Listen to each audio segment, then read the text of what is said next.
Okay, today we're going to create a reading table.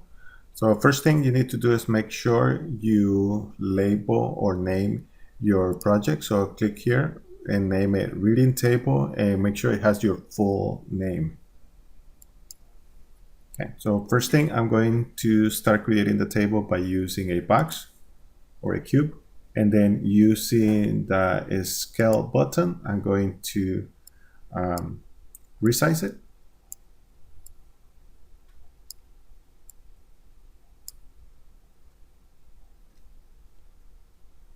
Next, I'm going to change the depth segment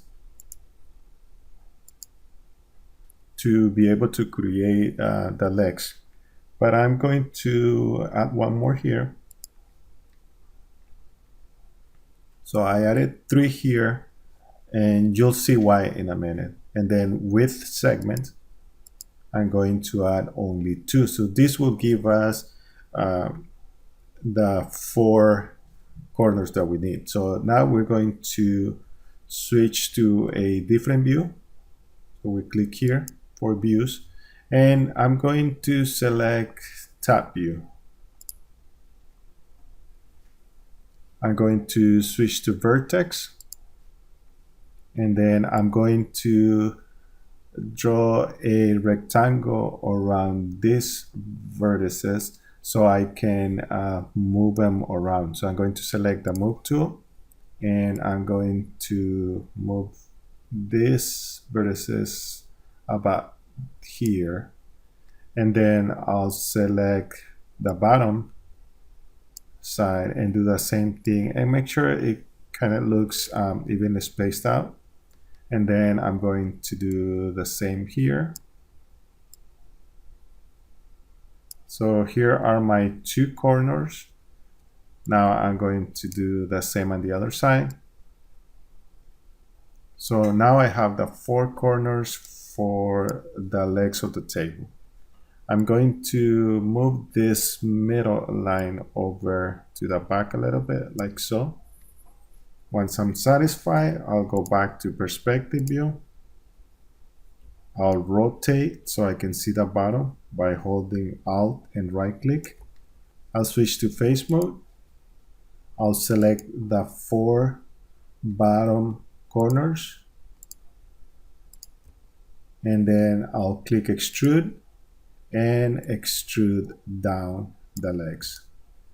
Then rotate it. If you're satisfied with the height, then switch back to object mode and bring the table up on top of the grid.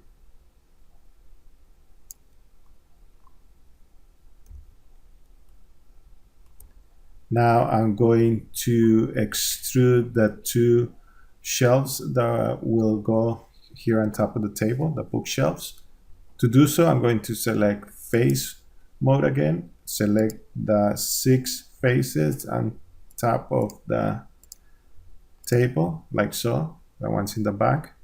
And then I'm going to click extrude, and I'm going to extrude up. Then I'm going to extrude one more time, and I'm just creating the middle divider for the 2 bookshelves. Now I'm going to extrude one more time and create the second bookshelf. Once I'm satisfied with the height of that, I'm going to extrude one more time just so I can have that top divider there. Now I'm going to select the faces in the front of the bookshelves and extrude again, and then push in. Then just rotate your table just so you don't go beyond the back of the table. You need to stay within the table. And there it is. We have our table completed. Now we're going to create a chair. To create a chair, I'm going to use a box again.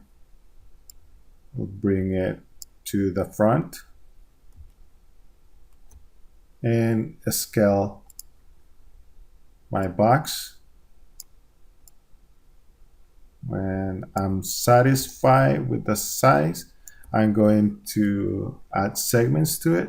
So depth segments, I'll add 2 So it will total 3. And then for width, I'll do the same thing.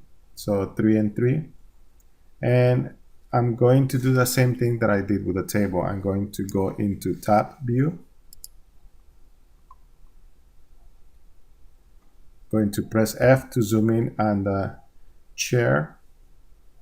I'm going to select vertex, and I will do the same thing. I will move them around. So I'll select them first using the move tool. I'll move them. Same thing on the other side. Make sure they're both about the same side, but the same size. There you go. Same thing on the other side. Make sure it's about the same size. So that looks pretty good. Okay, I'm going to go back into perspective view. Rotate it so I can see the bottom. Switch to face mode. Select the 4 faces in the bottom. And then extrude. And extrude the legs down. Once I'm satisfied with the height of the legs, I'm going to switch to object mode and bring the table on top of the grid, like so.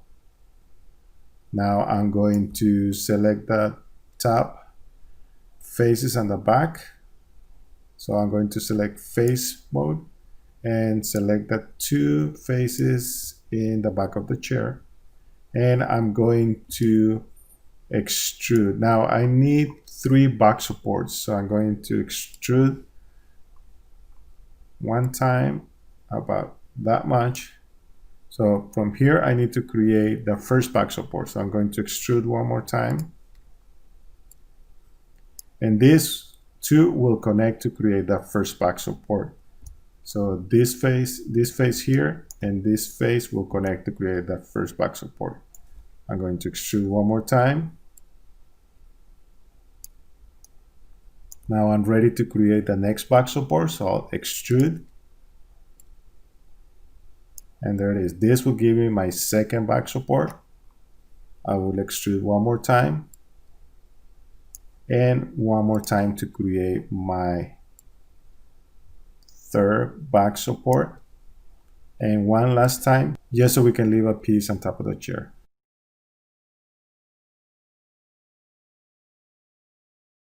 So I'm going to select the inside faces. So I'm going to use the selection tool, click on the inside face, rotate, hold the control key and click the other side and make sure both are selected. Once you see that both are selected, you're going to click on bridge.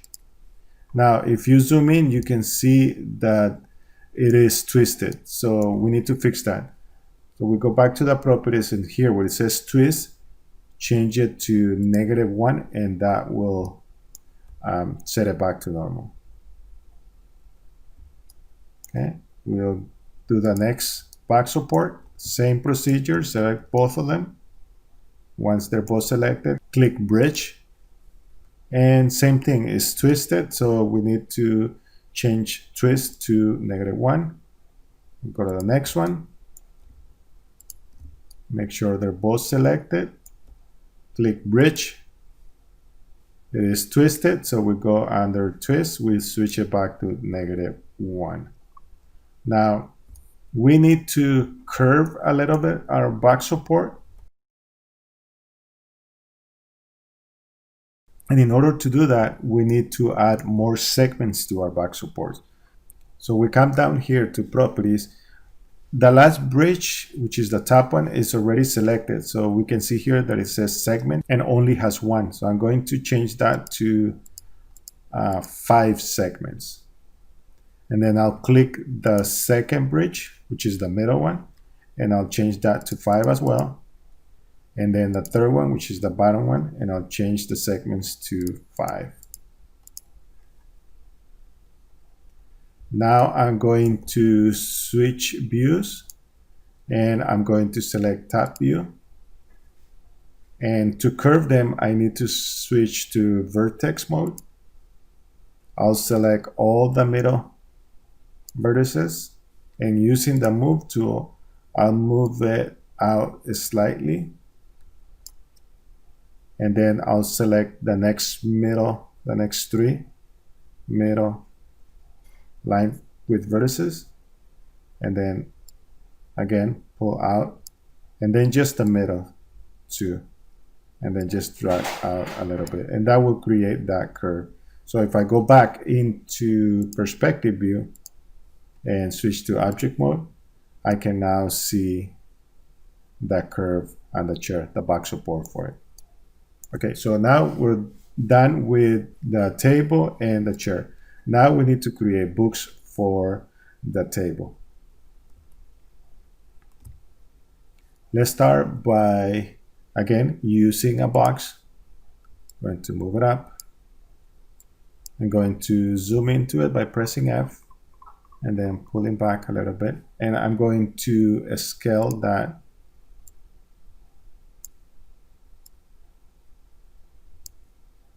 just to make it look kind of like a book. And now I'm going to add segments to it. I'm going to switch back to selection tool. And right here on the depth segment, if I go here, I need one for the back right here. And then let's see, for the width, I need two. So that should be fine. So I'm going to rotate, and this time I'm going to use a different method of selection. So I'm going to select here edge. I'm going to double click on edge, and that will automatically select the whole loop all the way around. And then using the move tool, I'll move this back like so. That should be enough. And then I'll do the same on this one. So I'll double click this one and zoom in a little bit and bring it back to the edge, just so we can create the cover of the book. And again, I'll double click on this one and then bring it like so. Now I'll switch to face mode and select the 3 inside faces.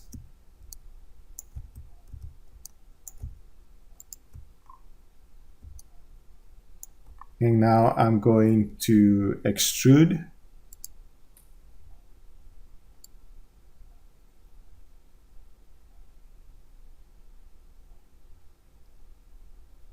And using the scale, I'm going to scale in a little bit and then down. And then you can see that kind of feels like a book. I'm going to change to object mode so I can move it up a little bit so we can see from the bottom as well. There you go.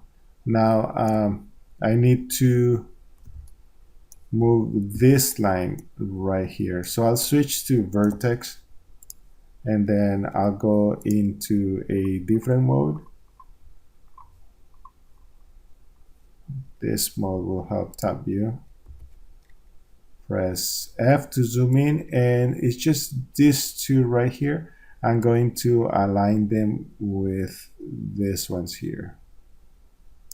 And then I'll switch back to perspective view, and there is our book. Okay, I'm going to switch to object mode, bring it down here. And then at this point, if it's too big, you can always resize it by using the scale.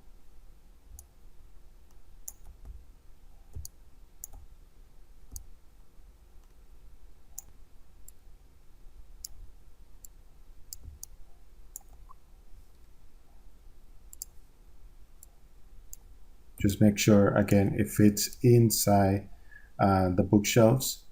Remember, you need to add books on both bookshelves, so you just need to resize it so it will fit inside there, inside the bookshelves. Okay, now to clone it, because you'll need several books, all you have to do is just right click on it, clone, make sure it says copy, and then click OK. and then just move the book away. So again, right click on it, clone, make sure it says copy, click OK, and move the book away.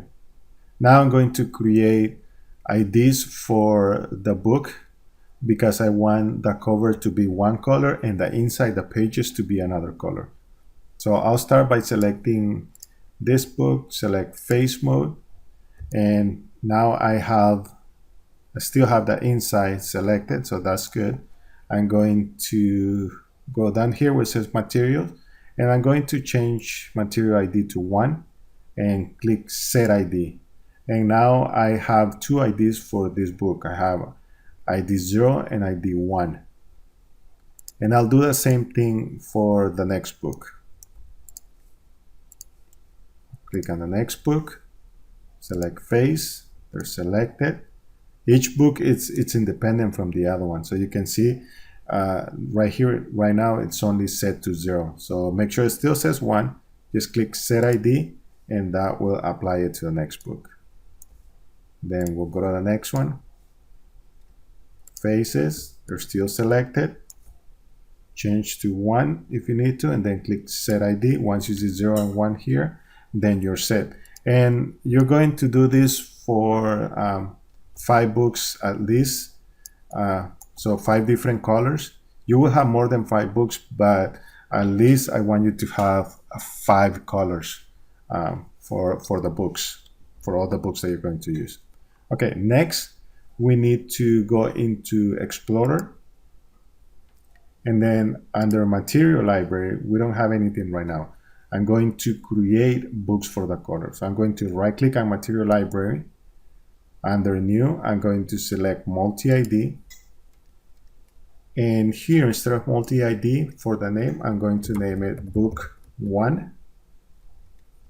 And then I'm going to choose a color for Book 1. So whatever color you want, let's say I want blue for Book 1. And then for Material ID, I need to create a standard color. So I'm going to right click again, Material Library, go to New and select Standard. And I'll just name this one Pages, and then select a white color. So make sure it's set to white. Then you'll go back to Book 1. And for Material ID 1, you're going to set it to Pages. Now, again, you're going to do this for 5 books.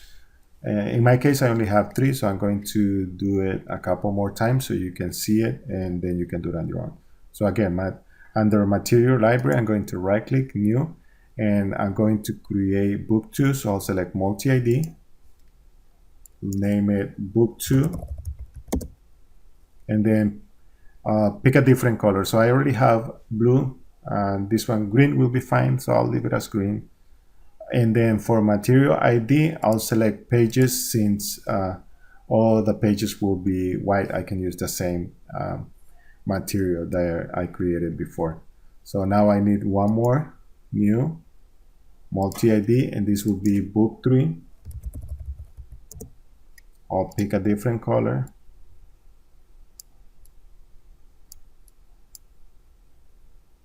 And then don't forget to change Material ID to Pages, Material ID 1 to Pages. And then that's it. In your case, you will create 5 multi-IDs and you will name them Book 1 through Book 5.